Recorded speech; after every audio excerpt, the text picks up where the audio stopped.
ఇవాళ అయితే టమాటా meal maker curry చూపిస్తా. మొత్తం వీడియో అయితే తీయలేదు. ఇది మన టమాటా మిల్ మేకర్ కర్రీ. లాస్ట్లో కొత్తిమీర వేస్తున్నాను.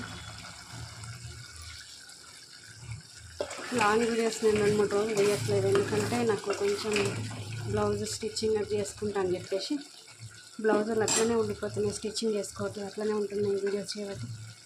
అందుకే ఇప్పుడు నేను బ్లౌజులు స్టిచ్చింగ్ చేసుకుంటాను, వీడియోస్ అయితే తీయట్లేదు. ఇది టమాటా మిల్ మేకర్ కర్రీ లాస్ట్లో ఫైనల్గా అయిపోయింది. ఇదైతే రైస్.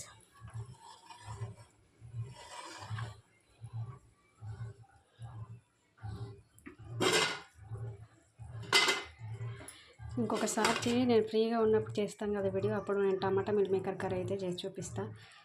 ఈ మధ్య అయితే లాంగ్ వీడియోస్ అయితే నేను పెట్టట్లేదు, ఎందుకంటే కొంచెం బ్లౌజులు స్టిచ్చింగ్ చేసుకోవాలి, ఇంకా చాలా ఉన్నాయి పనులు. అవి మధ్యలో ఆపేస్తున్నాయి వీడియోస్ చేయబట్టి, అవి పూర్తి చేసుకుందామని చెప్పేసి లాంగ్ వీడియోస్ అయితే ఏం పెడతలేను. పర్సనల్గా నా వీడియోస్ అయితే ఏం లేవు ఇప్పుడు. ఇది కూడా నేను మీషోలో తీసుకున్న శారీ. ఈ బ్లౌజ్ నేను కుట్టేసుకున్నా ఆల్రెడీ. దీనికి ఇంకా హేమింగ్ అనేది చేయలేదు, అందుకే దీన్ని హేమింగ్ తర్వాత చేసుకుంటా. ఆ బ్లౌజ్ ఇది ఒకసారి హేమింగ్ చేసేసుకుందామని చెప్పేసి పక్కనైతే పెట్టేసుకున్నా.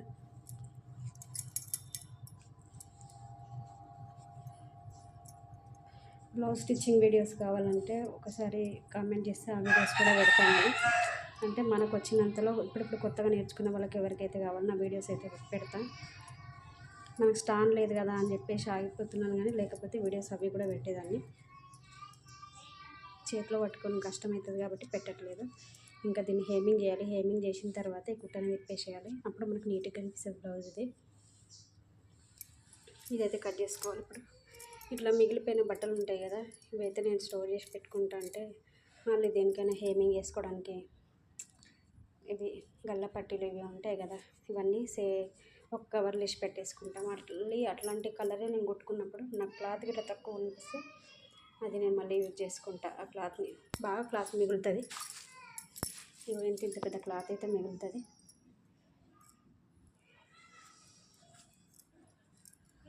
మనం థర్మాకోల్ బాల్స్తో ఇట్లా డిజైన్స్ అవి పెట్టుకోవాలంటే ఈ క్లాత్ మంచిగా ఉపయోగపడుతుంది. అందుకే నేను చిన్న చిన్న క్లాత్లు అయితే వాడేసుకోను. ఒక కవర్లో పెట్టేసి గుడ్డలో పెట్టేసుకుంటా. చెప్పిన కదా బ్లౌజ్ స్టిచ్చింగ్ చేసుకోవాలని. శారీ ఆ బ్లౌజ్ కొలత బ్లౌజ్ తీసుకున్న బ్లౌజ్ కూడా స్టిచ్చింగ్ చేసుకుంటా. నా బ్లౌజ్ నేనే స్టిచ్చింగ్ చేసుకుంటా, వేరే వాళ్ళకి ఎవరికి ఇయ్యను. అది ఎంత మంచి చీర అయినా సరే, పాతదైనా కొత్తదైనా సరే, అది ఎట్లా వచ్చినా సరే నేనైతే కుట్టేసుకుంటా. అంటే నా బ్లౌజ్ నేనే కుట్టుకుంటా, వేరే వాళ్ళకి మాత్రం కాదు. ఇది శారీ అదే మీషోలో పెట్టిన కదా, ఫస్ట్ టైం నేను వీడియో తీసినప్పుడు తీసుకున్న శారీ. ఇంతవరకు నేను కుట్టలేదు. ఈ శారీని అయితే బ్లౌజ్ స్టిచ్చింగ్ చేసేసుకుంటా. అది కొలత బ్లౌజ్, అది నేను కుట్టలేదు, బయట వాళ్ళతో కుట్టించుకున్నా. ఇదైతే ఇప్పుడు నేను కుట్టుకుంటా.